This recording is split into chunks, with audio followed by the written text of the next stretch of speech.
ถอดปลั๊กไฟออกยาวมาสูงพอมาพี่น้องได้ก็ได้เซเข้าคาคุกก็ในขนมมันได้ก็ขาเข้าใจคืนเดี๋ยวอ่านเอาได้ก็ได้เซพอมาพี่น้องเขามาเฮ็ดกินถั่วเหลืองใส่ล่อเขาเซียนนะครับถั่วเหลืองใส่ล่อเขาเซียนอันนั้นก็มันก็ได้ห้องว่าแก่ซานใส่ล่อถั่วเหลืองแก่ซานใส่ล่อกะลาเป้อันนั้นขนมแต่ว่าในห้องอะไรก็เย่าในขนมนะครับมาเฮ็ดกินจำกันนะครับมันก็ได้เฮ็ดจังไหนก็ได้ว่าข้าก็เฮ็ดกินจังไหนสังว่าพลเกียวเนี่ยก็เฮ็ดกินจ้อมไรนะครับเนาะมาดูกันครับว่ามีสั่งหลายๆนะครับโอเคอันนี้ก็จะเป็นสารถั่วเหลืองนะครับเนาะสารถั่วเหลืองอันนี้ก็คาเจนนำไว้หมอก2-3 ชั่วโมงนะครับเนาะเพราะว่าเฮาคามเจนนำไว้ในมันได้ตัวมันมันได้นานมันได้นานป่วยนานนะครับก็เพราะว่ามันแข็งนานนะครับอันนี้ก็คาเจไว้2-3 ชั่วโมงนะครับแล้วก็อันนี้ก็จะเป็นข้าวเซียนนะครับเนาะเป็นข้าวเซียนนะครับมันก็ได้ห้องแก๊สสารนั่นว่านั่นขนาดแต่ว่าค่าห้องข้าวเซียนนะครับข้าวเซียนแล้วก็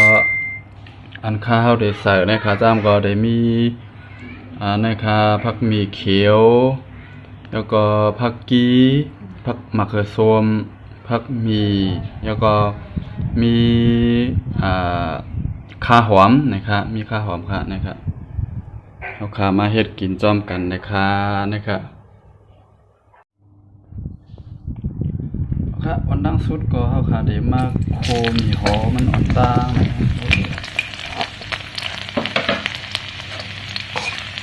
ถ้าได้มาเฮ็ดน้ำมันหอมมันอ่อนตางในขนมก็เพราะว่าหม้อขามีหม้อเหลวกล้วยในขนม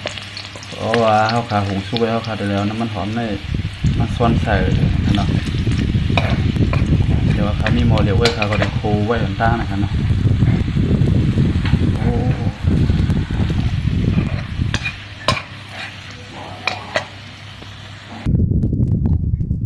ค่ะโคน้ำมันหอมยาวตักออกยาวกันเลยก็ได้มาต้มนะครับมาต้มถั่วเหลืองมันนะครับใส่น้ำดิบใส่น้ำอีกหนึ่งก็เบอร์น้ำจะเลยต้มหึงนะครับเนาะ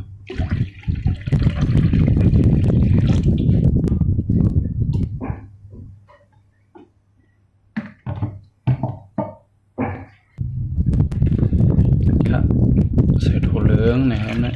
ต้มถั่วเหลืองมัน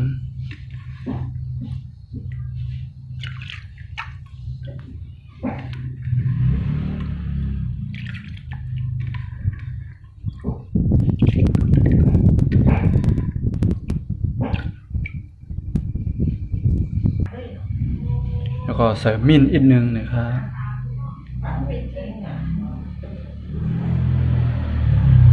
ขมิ้นนิดนึงแล้วก็เกลือนะครับ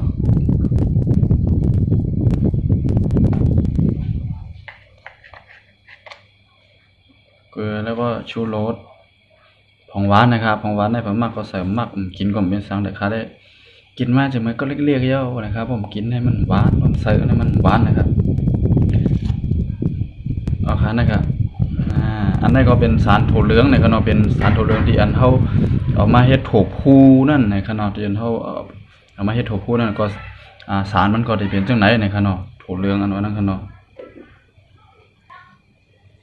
เดี๋ยวก็ปิดฝามันไว้ก่อนว่าเหลือเยาวนะครับ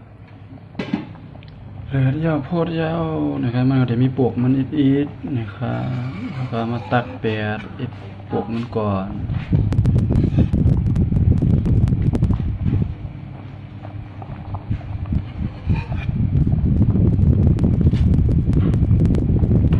กำไรก็เขาขาให้มาใส่หมักเขือส้มนะครับ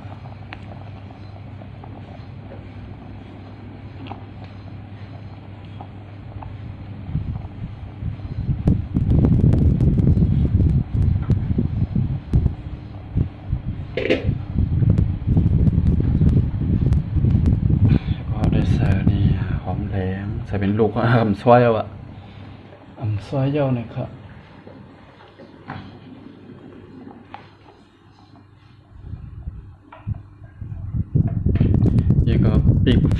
ไว้อันนั้นก็ปีกกายนะครับพี่น้องตั้งหมู่เจนนำคำเขาเป็นห้องฝาโฮมในเบิดห้องกายนะครับว่า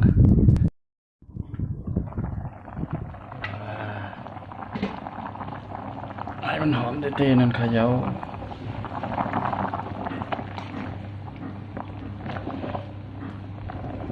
มันก็โซมันนำได้เลยป้อมแต่ว่าหมอเฮ็ดเขาเฮ็ดพักนานหนังเก่าค่าในก็ฝึกเฮ็ดกล้วยหนังเก่านะครับเมื่อวันนั้นในนังแค่นำหมอเฮ็ดเสียอีกนะครับเนาะก็คือซื้อกินเอาละหลายนะครับซื้อกินเอาละหลายหมอเฮ็ดนะครับเนาะใจเฮ็ดเขาเฮ็ดพักในยาวๆหมอเฮ็ดอะไรกินว่าให้เฮ็ดก็เหลียวในเลยตัวมาตัวข้าวซอยออดอกข้าวซอยมาม่ากินเสมนะก็โคไข่กันนานนึงก้อยในขนมหมอเฮ็ดในขนมนี่ก็เมื่อเดียวก็ฝึกเฮ็ดในขนมแล้วก็หมอก็ถามได้ก็ได้เสถามพ่อถามแม่ด้วยใน YouTube พองในขนมแล้วก็เอามาเฮ็ดจอมในขนมมาฝึกเฮ็ดนะครับ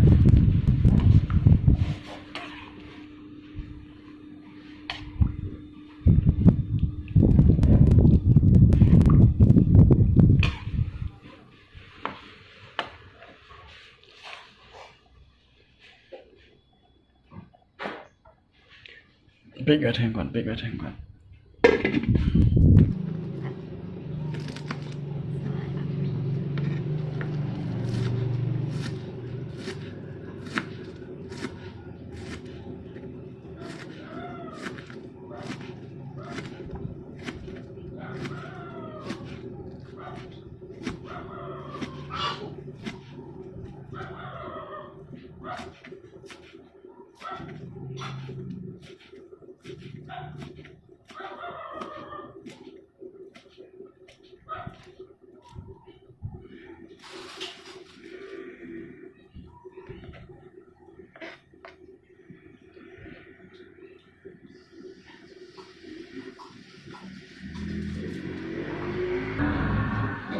กิน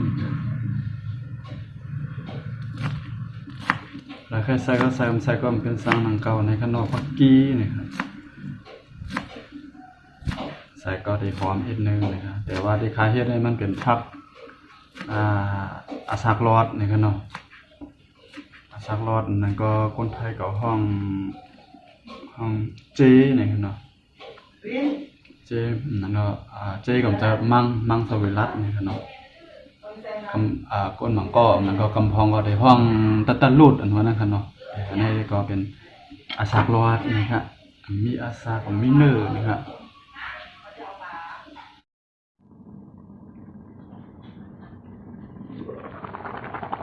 ว้าว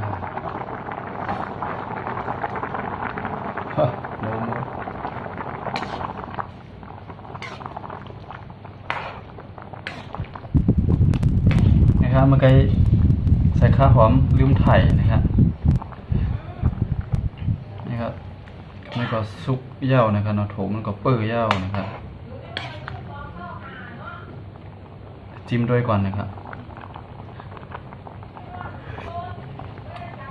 อันละหอมนะครับเข้มนะกิริยามันก็ถึงเดียวนะครับถ้าได้ใส่ข้าวเซียนมันเย่านะครับเนาะข้าวเซียนที่คาเจไว้เมื่อกี้นั่นนะครับเนาะข้าวเซียน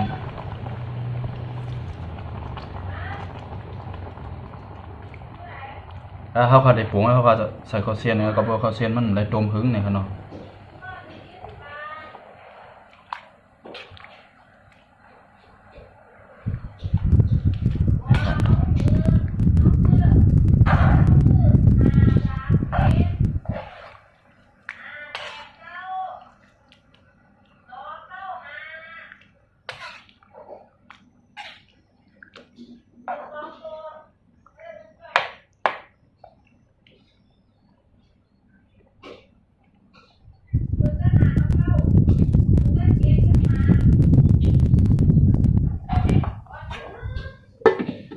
ปีกไว้ทั้งอีกนึงก็ได้โป่งยาวเอาค่ะน้ำมันเลือดน้ำมันโพดยาวพอเขาพาก็คุยเสกำไรก็ได้ใส่น้ำมันหอมนะครับน้ำมันหอมที่เขาขักคูไว้เมื่อไกลนั่นนะครับ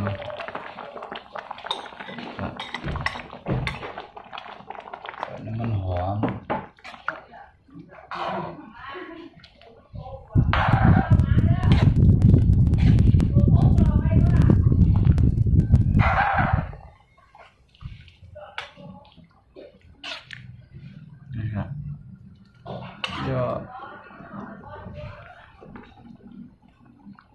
ไอ้หอมนะย่า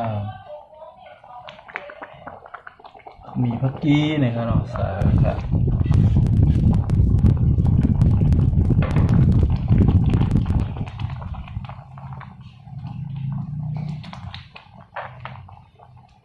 นี่ก็ปวงยาวนะครับเนาะถอดปลั๊กไฟออกยาว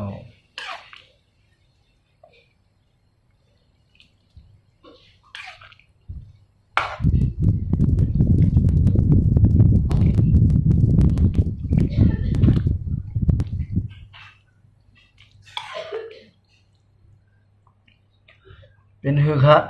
ได้ก็ได้เซฟเอาไว้พี่น้องครับเขาจังแลบหวานค่ะพอเราเคยกินเนี่ยก็เฮ็ดจอมด้วยไรนะครับเนาะ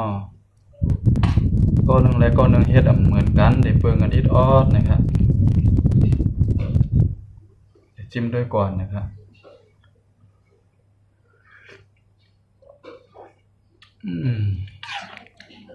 พร้อมนะครับ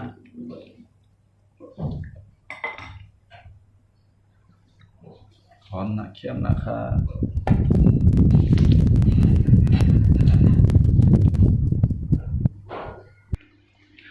ค่ะเย่าๆนะครับเนาะจึงคือเขาเซียนใส่ล้อของสารถั่วเหลืองนะครับเนาะเขาเซียนใส่ล้อสารถั่วเหลืองนะครับสังว่าพะเลเกี่ยวกินเนี่ยก็เฮ็ดจ้อมด้วยไรนะครับเนาะย่าก็บุญนัดได้ก็ได้เสบอกให้พี่น้องเขาเตียนเขามาด้วยที่เขามาหันคลิปวิดีโอเงาหางเสียงดีข่าวเฮ็ดลงกว่าได้สังว่าถูกใจเกียกใจบ่ว่าจังไหนจึงอย่าลืมติดตามอำนั้นก็ได้ความใต้ห้องว่าเต็กปันแห้งเจอนะครับเนาะอำนั้นก็ห้อง Subscribe อันว่านั้นนะครับเนาะอย่าลืมเต็กปันค่าอย่าลืมปันแห้งค่าสิกรรมเด้ค่ะมาสูงค่าแล้วก็ย่าก็ยินชมพ่อแม่พี่น้องได้ก็ได้เสียขอกูก็ได้ติดตามปันแห้งใจค่าเฮากด Subscribe บันเขานะครับเนาะยินชมได้ยินชมใหญ่ๆน้ำๆนะครับเนาะค่ะมาสูงกูก็ค่ะ